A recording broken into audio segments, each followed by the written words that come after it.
Hey, welcome back to True-Moto-Resto, and in this video we're going to continue with the junkyard slabby, the GSX-R 750 Skoal Bandit, and we're going to see how hard it is to shoehorn a 1200 Bandit B12 engine into a GSX-R 750 frame. Stay tuned.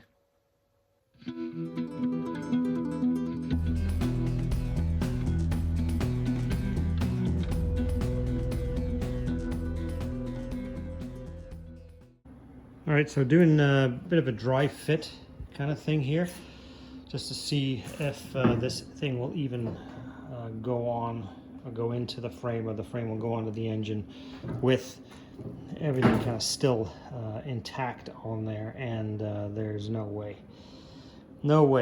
that that's going to fit in there. So either the pan, the oil pan will have to come off, or the valve cover will have to come off to put the engine in. Now, what I'm hearing from different forums, different people, is that even with the engine in, getting a valve cover on and off the bike is pretty much impossible.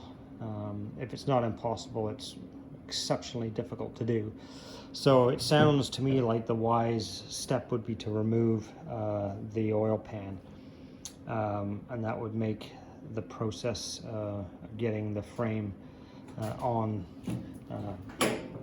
a whole lot easier. So just that inch and a half or whatever it is there will make a significant difference. So pan will have to come off, I guess, and the pickup, which is likely down in here, will have to come off to get that on. And then obviously a new pan gasket will be required for that, but yeah, that looks like the way it's going to have to go. So here's another view, this time kind of sliding the top of that valve cover over first, or I guess underneath the frame member there.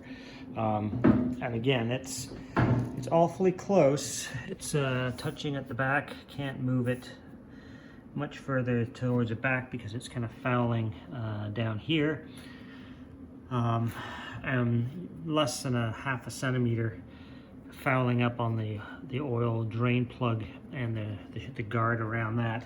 But then if it was to make its way down any further, then I'm not sure it would actually clear. Even with this cover off, it may or may not clear that slight rise where the cam sprockets are. So yeah, maybe it's possible, I don't know, but it's awful tight, awfully tight. So I'm going to, I think the best approach, I've done the dry fit, I know what I've got to take off, which is that pan. The pan will come off, and this will come off to do the install. And I think what makes the most sense to me is now to paint the engine before I remove the pan, just because it's easier to mask everything up. We'll see, I guess. But yeah, I got to order a pan gasket for there now. And the costs keep coming. Unbelievable. One thing after another. This one is tugging on the purse strings pretty hard, I gotta tell you. All right, so there's a few coats of engine paint. Gray engine paint has gone on here, and well, I guess that's two coats. I'm going to give it one more shot to get decent coverage. So yeah, it doesn't take long to paint. It just takes a while to get all the bolts and whatnot masked up, and I just wanted it to be a little cleaner looking. I didn't want the original Bandit charcoal gray on here. I wanted more of a traditional GSX-R kind of traditional lighter shaded gray. So yeah, we'll give that another 15 minutes to flash off a little bit, then we'll give it one more coat, and that should be good to go. All right, well that'll do it. It doesn't look too bad. We'll let that get nice and dry. And the other thing that will be going on here is obviously a new oil filter, but there was no point in taking that one off until the painting was done. It's just one less thing to try to mask up around the mount point for that. So I have a new filter to go on. And I did not try to paint inside here. There was really no point. I just cleaned and degreased everything in there. So all the masking is off, and it looks really good. So one recommendation I would have if you're thinking about painting an engine is take the time to mask off all the bolts and the fasteners on the cases and all that kind of stuff, because it just looks so much better. So the oil pan is now off, and so I think what I'm going to do is I'm going to take off this pickup here. This is the oil pickup, and yeah, this is the shim here. You don't want to lose that. So if you take the pan off, you got to make sure you know where that is and which way around it goes. There's an O-ring underneath there, and yeah. So I think if I unbolt this guy temporarily, it will it'll give me the clearance that I need.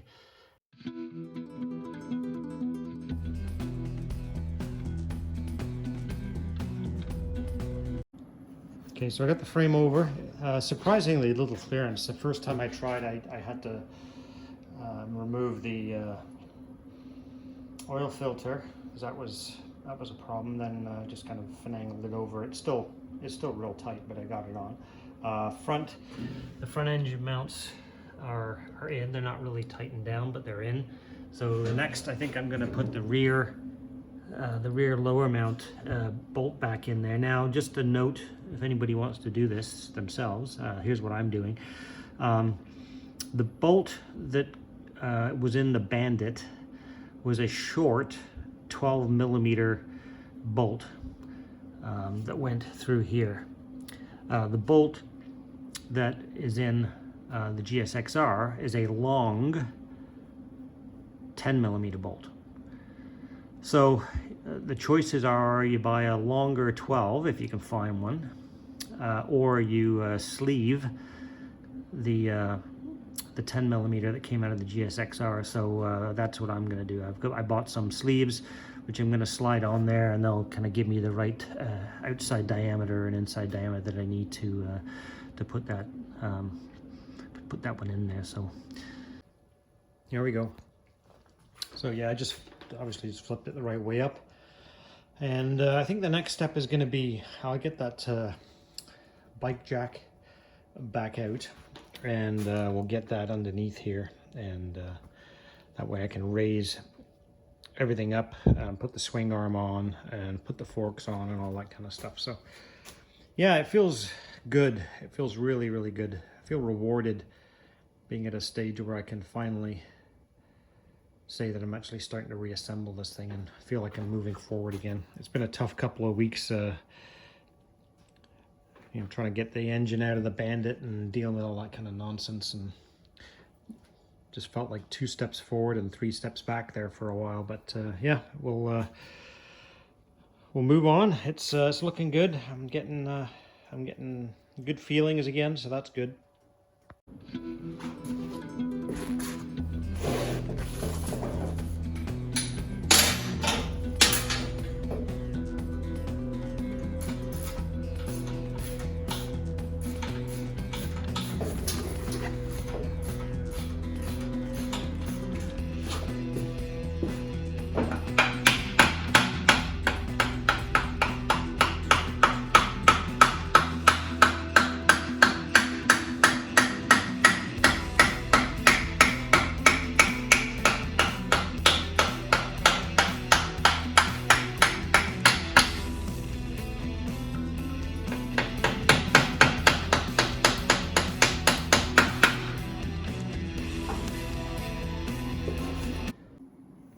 Right, forks are back on, and the swing arm is back in. So now that the forks are on, I'm gonna tighten up the top triple clamp nut there to the right specifications, and I'm also gonna double check these guys. I'll loosen off these pinch bolts a little bit, and then just snug these guys up.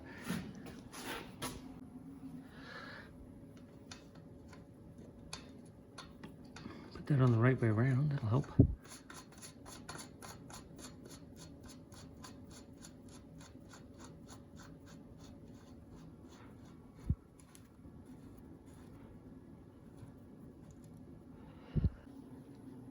So it feels good to have something that actually resembles a motorcycle again. Brilliant. Very pleased to get to this point. I actually feel like I'm accomplishing something. So yeah, I mean, obviously the wheels and stuff are back on, but I think just to point out that I still have to change that pan gasket because that has not arrived yet. I took that pan off, as you recall, to basically get the frame over the engine, but so I can't put any exhaust on until I get that sorted out, but that's the least of my worries at the moment.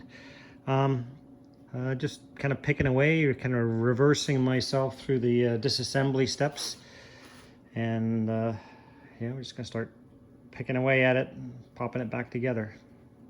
Yeah, so at this point you just can't resist chucking a bit of body work on there just for some additional motivation.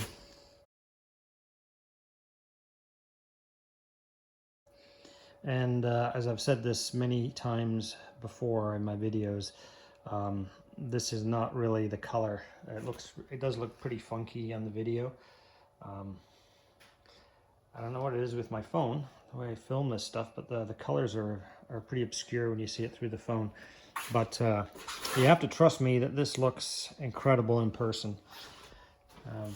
Yeah, it is true that on video it looks like the paint on my grandmother's front porch, but in person it looks great.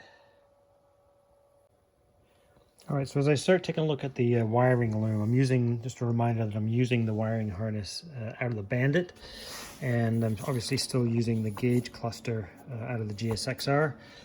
And for the most part, it looks like most of the stuff is in the correct place, except for two things. So it looks like the oil indicator, the green and yellow, is in a different place. So it's currently at this pin, and it needs to move to this middle pin here, because that's the one that is on the Bandit harness. So it needs to move to that one, and then the other one that has to move is this black and white illumination high beam turn signal negative wire, which is in the bottom corner, and it has to move basically I think it has to move one over to here. So yeah, I just got to make sure that I get all these in the right place. All right, so I'm using these keys that are used for pin removal in these connector blocks. So this is the last one. I'm just putting this last one in its new place. The two that I needed to change will now be in their new slots. So we'll get that pushed in there, and I have to put the phone down to get it in, but you get the idea.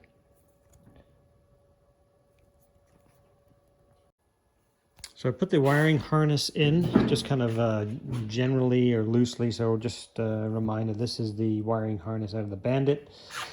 And so there will be some adaptations, yeah, get that out.